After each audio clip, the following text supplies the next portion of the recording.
To be back. Syracuse has been a fun place. I've been up here a few times. I did the Salvation Army event here, and I've been up here with the Syracuse Mets before. So it's nice. I mean, every time I've been up here, the weather's been a little rainy, a little gloomy and stuff, but We got to invite you back midsummer. I promise you it clears up here at some point. And, we have you up here today for a Yankees event, Darryl. Obviously, you remembered Yankees, Mets both ways. What's it like for you to be so associated with those two New York City teams? it's great. I mean, New York is a phenomenal place, and when you play there and have an opportunity to win there, people will always remember you. I think that's the most important thing if, as players learn to play there. The fans are very passionate about their teams, their players, and as a player, you got to be very passionate about running on the field and being able to perform in front of those kind of people. I'm just so intrigued by the idea. I mean, the Yankees' history is in such a way, and the Mets are such the counter, the opposite franchise. How different was it playing for those two teams for you? Well, it's two different franchises. The Yankees is a machine, machine to win, and the Mets are a franchise that's struggled a long time. They got 2 championships, and the Yankees got about 27. So that just goes to tell you there's a big separation there, and there's no comparison to what they are for the city of New York. But the Mets are turning the corner. The Yankees are always going to be the Yankees, no matter how you look at baseball and what do you think. They're going to always be that team that's going to be on the field that you want to be.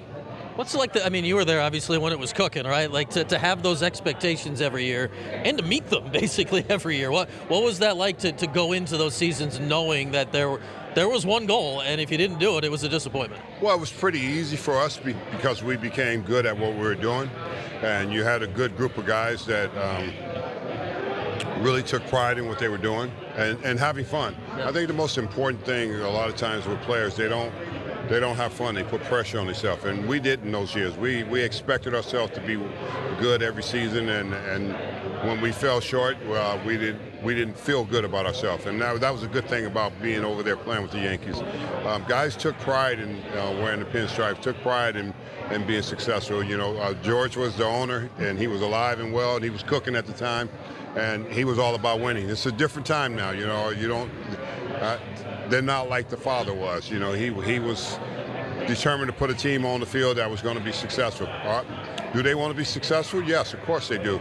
But I don't think they are like the boss was. Yeah, he had a different personality, and whatever he needed to do to get his team in the right place in a position to win, he did it. All right, give us a George story. Give us a George Steinbrenner story. What's your best one you got in the holster, Darryl?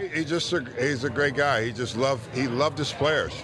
He cherished his players more than anything. You don't find many owners that are in sports like that really believe in their players and care about his players, care about the families. He was just a family guy, and he was very special to a lot of players. We got Darryl Strawberry here in town for our Yankees event here today. I want to ask you about Juan Soto. Yankees last year going to the Mets. You obviously played for both. What do you think that's going to be like for him this season going across town? It'll be fine. He's a professional, and I think people just have to relax. They're going by one game or what happened in one game. He's going to be all right. He knows how to do it. The thing I like about him is he plays every day. He's not injured. He's not, sitting out on the sideline or anything, with a tweak here, a tweak there, and that could easily happen, to anybody, but it doesn't happen, for him. So if you look at his numbers and his seasons that he go out and do, he's pretty much on the field 150 ball games. If you can play 150 ball games a year, you're doing pretty good, because at the major league level, it's tough to do that and stay healthy and avoid injuries. When you look at the game today, Darryl, from the game you played, how different is baseball today? You talk, the 3 true outcomes, the pitch clock, all this stuff. What do you look at from today that you're like, I like what they've done? What do you look at today that you're like, I don't quite like this as much? It doesn't matter what I think. It's what it is.